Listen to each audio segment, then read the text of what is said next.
Nesse vídeo vamos falar de uma notícia que está assustando os investidores de Bitcoin, que estão chamando de a quebra dos Bitcoins. Foram vendidos mais de 80 mil Bitcoins, o que dá em torno ali, deixa eu pegar minha colinha, 9,53 bilhões de dólares. E o mais estranho é que são carteiras antigas que não eram movimentadas há mais de 14 anos e de repente tudo de forma coordenada, tudo meio que ao mesmo tempo, esgotando totalmente as carteiras. Então a pergunta que fica é: será que essas carteiras eram carteiras de bitcoins perdidos e de uma maneira conseguiram pegar? Será que na verdade é dinheiro de roubo, como recentemente eu fiz vídeo do canal de pessoas que roubaram dinheiro e tentaram comprar bitcoins, só que agora estão vendendo os bitcoins?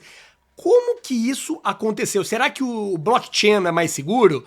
Eu vou analisar tudo isso no vídeo de hoje, mas antes comenta aí abaixo. Você investe em criptomoedas? Você tem bitcoins? Comenta aí que eu quero saber. Eu trouxe um especialista aqui, depois no final do vídeo eu deixo aqui o canal dele para vocês assinarem, vale muito a pena. Eu vou me mover para cá, para a gente ficar um na esquerda e o outro na direita. Mas vamos então, será que eu me aumento aqui? Vamos aumentar aqui também. Vamos cada um de um lado aqui. Vamos lá. 3, 2, 1, vai! Esse é o SafeSource e nós vamos falar agora sobre um possível bug do Bitcoin extremamente sério, tá? Algo que ainda não foi catalogado. Pode não ser um bug, tá? Pode não ser um bug. Pode ser um bug que já era conhecido do passado e que foi explorado agora. Ou pode ser um outro bug totalmente do zero, que é uma situação bastante complicada, porque a gente está falando aqui de quantos 80 mil bitcoins, o que dá 8,6 bilhões de dólares, meu amigo. É muito dinheiro. Isso tudo foi movido no dia 4 de julho por uma pessoa de carteiras antigas do Bitcoin.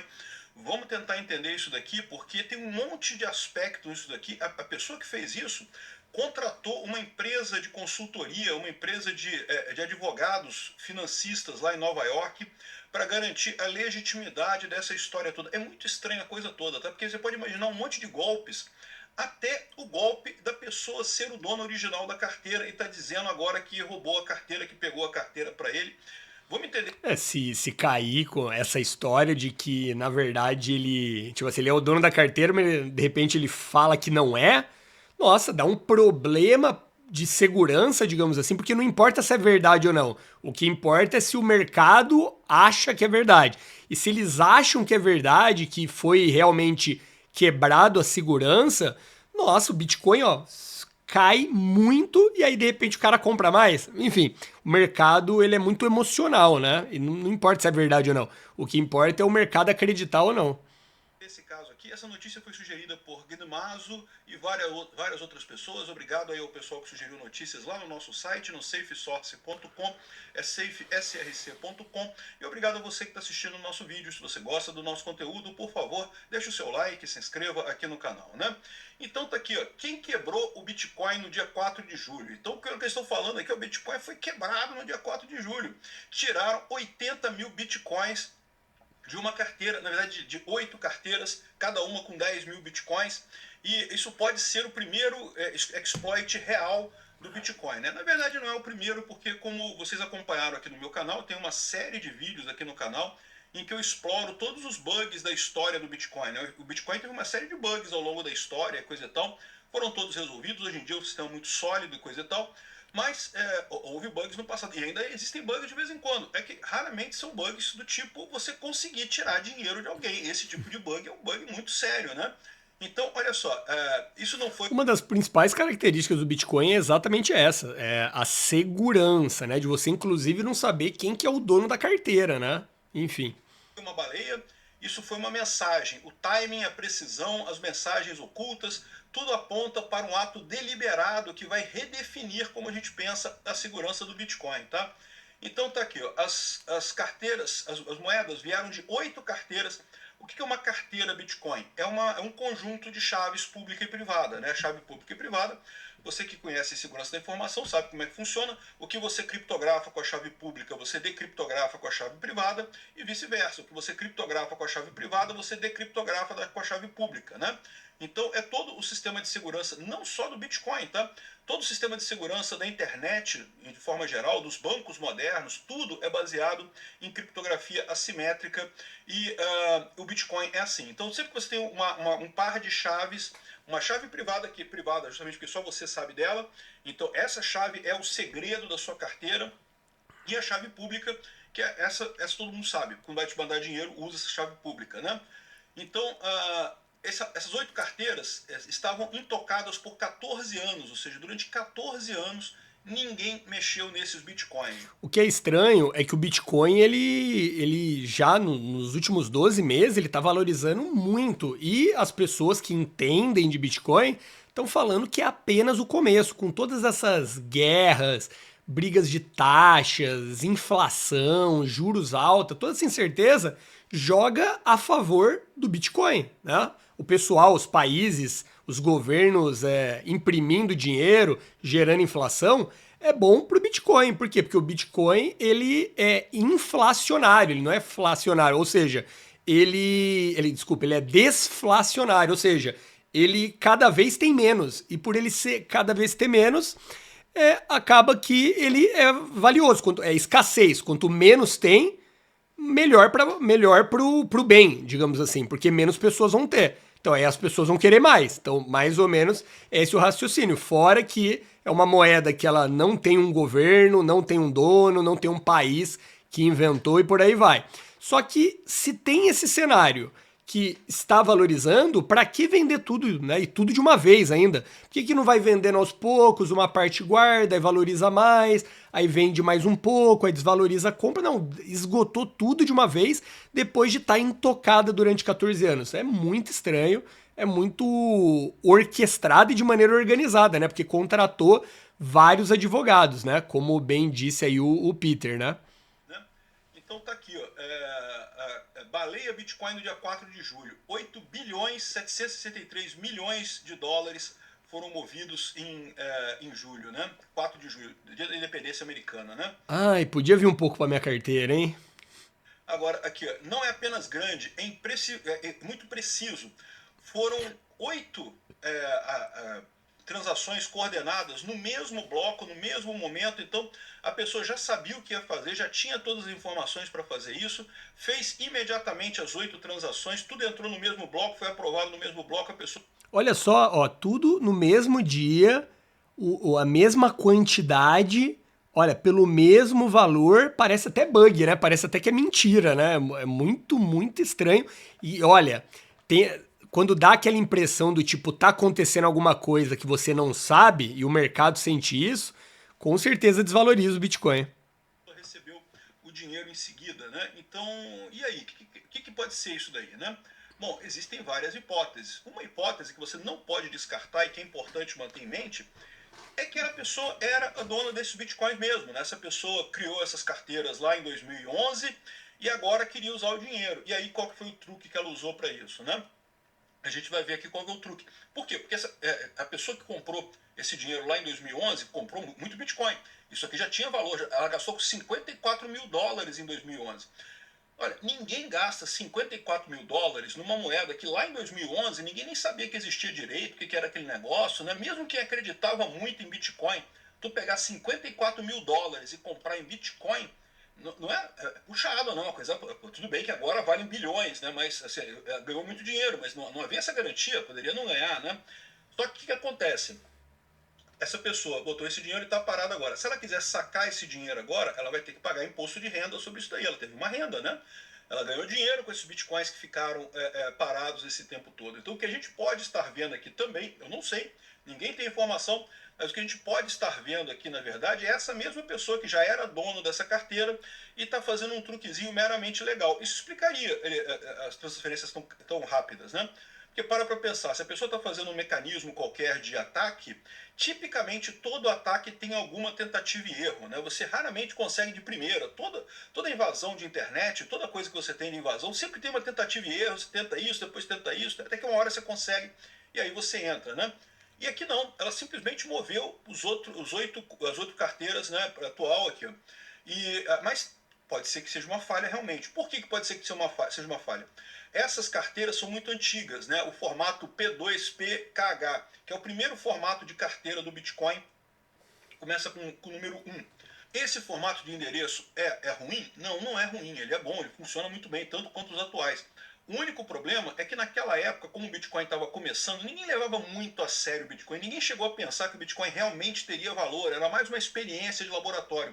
Então, na hora de criar a carteira, o que é criar a carteira? É você criar o par chave privada e chave pública para aquela carteira. Né? E como é que você cria esse par chave pública e chave privada? Tem um vídeo aqui no canal em que eu falo sobre como é que funciona a criptografia assimétrica, por exemplo, como é que é. No caso, eu uso o exemplo RSA, tá? Nesse caso aqui, o Bitcoin usa curvas elípticas, mas é basicamente o mesmo processo. No caso do RSA, você sorteia dois números primos, aí os números primos fazem uma série de contas com base nesses números primos, tem que ser números primos grandes, não pode ser número primo pequenininho. Quer dizer, em tese você consegue fazer isso com número primo pequeno, mas aí é fácil de quebrar. Então você usa números primos grandes e faz uma série de contas e consegue chegar na sua chave privada e chave pública nisso daqui. Tudo começa com randômico. E aí qual que é o problema? Né? O que eles falam aqui é que o randômico não era razoável, é um randômico muito fraco. Entre 2010 e 2013, várias carteiras fizeram erros críticos ao usar randômicos não seguros, né? Por exemplo, carteiras que usavam Android antes da versão 4.3 usavam a função Security Random, né? Quem é programador sabe, tem a função Random, Rand, dependendo da linguagem, coisa e tal, e tem a Security Random, que é melhor. Mas no caso do Android, tinha um problema e dava para você identificar esse randômico, e se você identifica o randômico, você gera a mesma chave de novo, você quebrou a criptografia, né? Algumas carteiras em JavaScript que usavam math.random mais timestamp, que gerava uma entropia baixa e, portanto, conseguia ser adivinhado por força bruta. Pô, se o cara descobriu um bug e quebrou 8 carteiras e vendeu, mesmo que, enfim, ele vai ganhar, ele vai pagar imposto, né? Vamos ver quanto que era. Vamos ver aqui, vamos pedir ajuda aqui pro Gemini. Vou abrir uma nova janela aqui. Eu vou colocar aqui, ó, quanto valia um Bitcoin em 2011, né, que ele falou. Vamos ver, quanto valia um Bitcoin em 2011?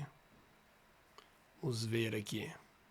Vai comentando aí abaixo, pessoal, o que você tá achando da situação? Acha que é golpe, não é? Comenta aí. Vai vender os seus Bitcoins? Ou agora que, né, talvez com a desconfiança do mercado tem uma queda, é o momento de comprar. Olha só, valia $30. Aqui, ó, valia $30. Não, pera aí, no início de 2011 o preço do Bitcoin era de aproximadamente, 30 cents? Com a cotação do dólar de 1,60. Nossa, era 30 cents.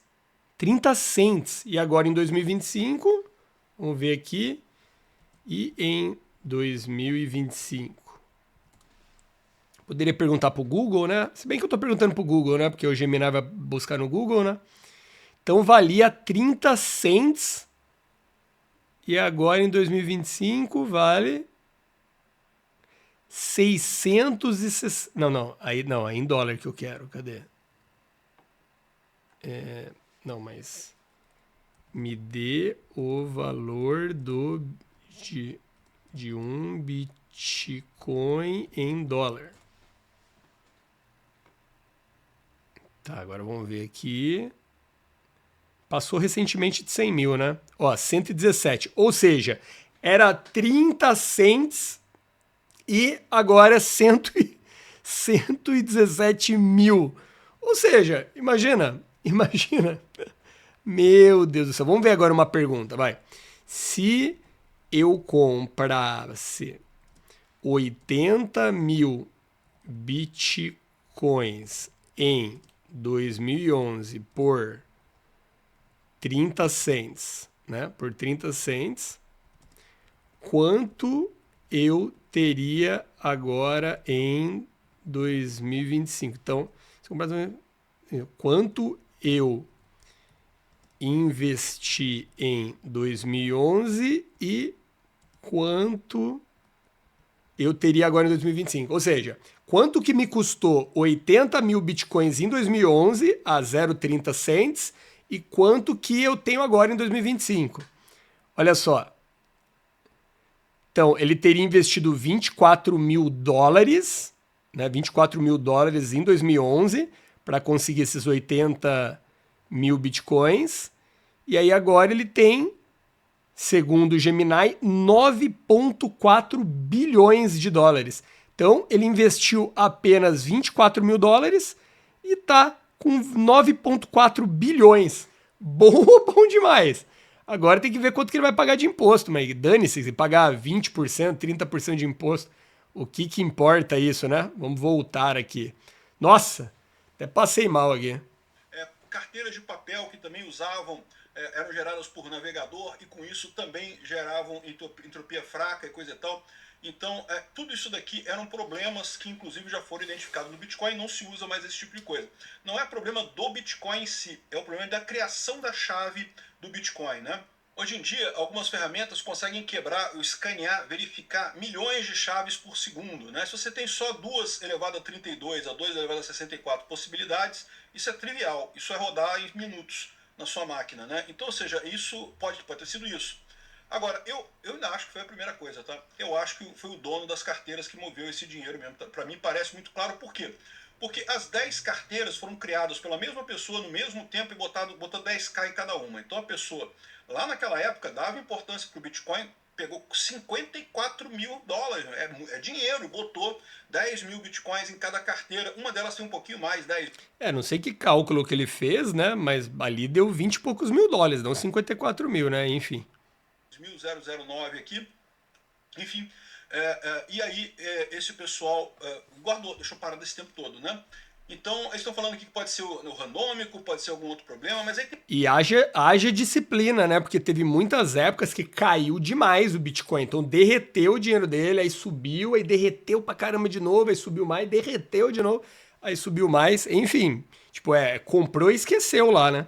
Tem mais detalhe. Aí entra um outro detalhe dessa história, que é a informação sobre as mensagens. Então, quando a pessoa tirou agora dessas carteiras, né, tirou dessas carteiras antigas, as carteiras antigas começam com 1, tá vendo? As novas é BC1 alguma coisa. Então, ela tirou dessas carteiras antigas aqui e deixou uma mensagem em cada transação dessa. Então, olha só o que está escrito aqui. A primeira mensagem: notícia legal, aviso legal. Nós tomamos posse dessa carteira e de seu conteúdo. Ponto final. Tomamos posse dessa carteira do seu conteúdo. Porra, parece roubo, hein? Parece coisa de hacker, não parece não? Tomamos posse. É nossa. Não está abandonada? Prove isso com uma transação on-chain usando a chave privada até 30 de setembro.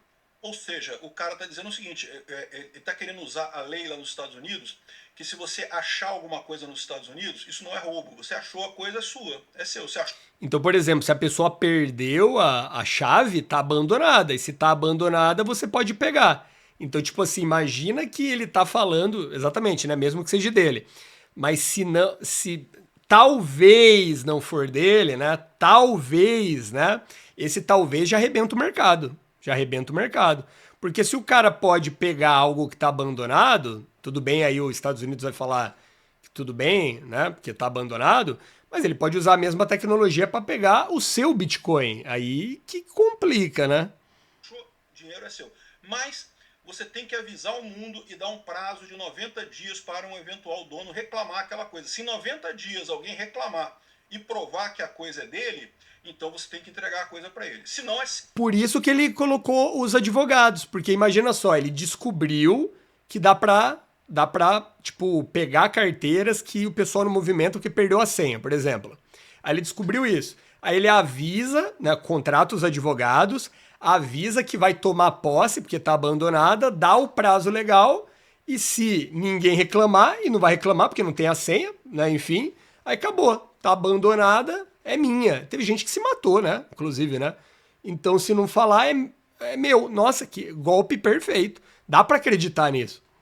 Você ganhou. Né? Então tá aqui, não é abandonado, prove isso por uma transação online usando a chave privada até 30 de setembro. Ou seja, se a pessoa é dona da carteira, ela tem a chave privada, então ela pode provar isso até o dia 30 de setembro. Né? Aqui, ó.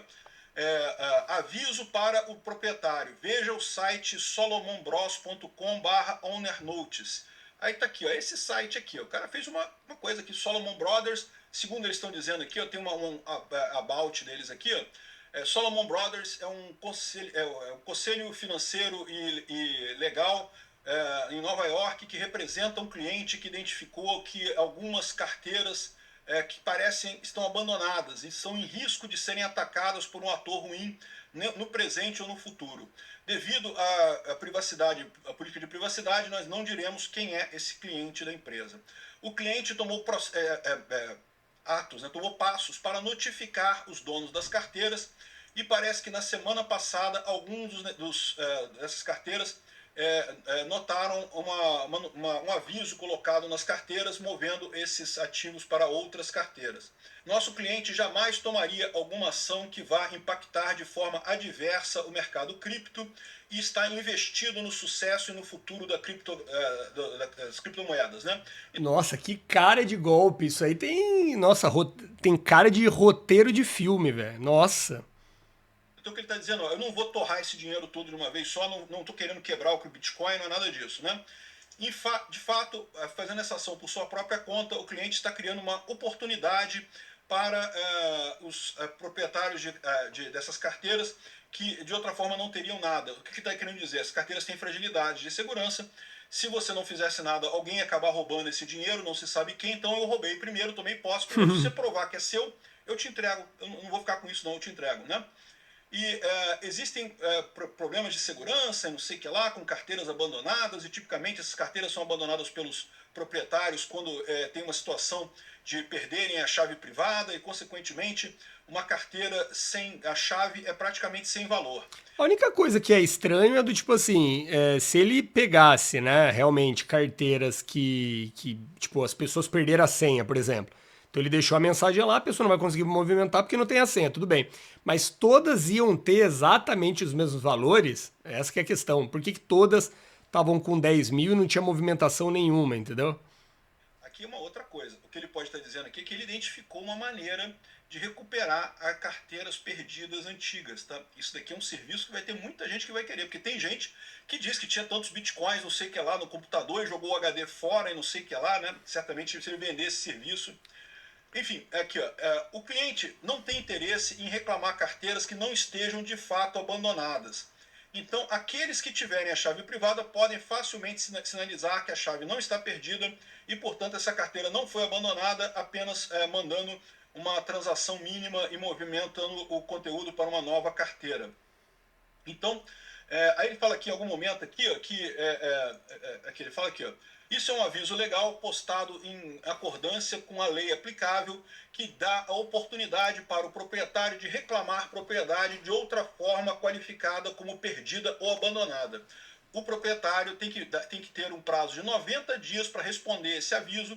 Em outras palavras, se um proprietário com uma prova válida de propriedade tem que responder até o dia 10 de outubro de 2025. Você praticamente usa o capião, sabe? Quando você entra numa propriedade, né? Aí você começa a dormir lá, aí você começa a se comportar como dono, aí faz a planta, né? Faz tudo certinho ali, aí pinta a casa e o tempo vai passando. E primeiro, né? Tipo, você não invadiu, né? Do tipo, você quebrou ali, tinha um sistema de segurança. Não, você entrou, foi vivendo ali normal, o tempo vai passando, ninguém reclama, não é tipo você põe muro e agora o antigo dono pode entrar. Simplesmente tá abandonada, ninguém entra, ninguém reclama, ninguém fala sai daí, as contas não estão pagas, né? Porque tipo, tá abandonado mesmo, né? As contas estão acumulando e por aí vai. E aí passa um prazo legal, pronto. Você pode registrar para você, porque você tipo, a título de uso capião, agora a propriedade é sua. É meio que isso aí. O cara vê algo abandonado, avisa, ninguém reclama, pronto, é meu. Se nenhuma resposta for recebida as carteiras digitais e seu conteúdo será considerado confirmado como abandonado e, portanto, propriedade do atual dono. Né? Em soma, o fato de uma resposta pode prover na corte evidência de que você abriu mão de todos os direitos sobre essas carteiras e coisa e tal, e coisa e tal. Então você pode provar a sua propriedade fazendo uma transação ou então mandando uma mensagem. Tem um formulário de contato aqui que você pode mandar. Qual que é a sua prova de que você é dono de uma dessas carteiras, né? E aí, ou seja, o que está dizendo eu achei isso, achei essa carteira. As carteiras foram achadas, é objeto achado. Se é achado, é dele pela lei americana. Que nem diria sua avó, né? Achado não é roubado, né? E aí que é a coisa curiosa, eu fico pensando se a carteira não era do cara mesmo, e ele está fazendo essa parada porque ele vai pagar menos imposto dessa forma. Repara que ele preparou tudo aqui do ponto de vista legal, ele sabe que isso vai acabar no tribunal, que ele vai botar isso no tribunal e não sei o que lá, para provar que é dele a carteira e pronto, e aí ele pode dizer, ó, eu achei a carteira achada, é meu, ele ainda tem que pagar imposto de renda nisso também, tá? Quando você acha um tesouro, você tem que pagar imposto de renda sobre isso, mas talvez seja menor o imposto de renda, eu não sei. Ah, mas é um risco muito grande. Se ele perde esse processo, vamos supor, a carteira é dele. Aí ele tá fazendo isso para pagar menos imposto. Mas se, não sei, os Estados Unidos falam assim, é do governo. Agora é do governo porque, enfim, aí decide isso. Aí ele vai correr esse risco, aí depois ele vira e fala, não, na verdade era minha mesmo. Ah, então você mentiu em juízo, né? É um grande risco, né? Confesso que eu não conheço a lei americana, o imposto americano o suficiente para dizer isso. Mas pode ser esse o ataque, na verdade, né? O cara tinha essa carteira desde aquela época, agora ele quer movimentar a carteira e agora ele quer fazer isso pagando o mínimo de imposto possível, o que faz todo o sentido do mundo, né? Então é muito interessante isso daqui. E aí, o que você acha? Ah, eu acho complicado. Eu vou na teoria da conspiração, né? Do tipo assim, imagina.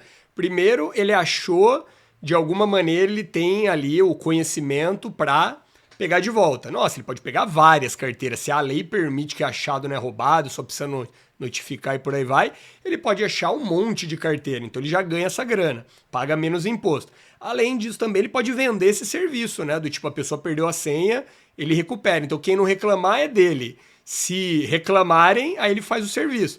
Agora, tipo, a pessoa virar e, é minha, mas eu vou fingir que não é minha, vou falar que é achado por causa de imposto. Vai que perde o processo, aí perde a carteira.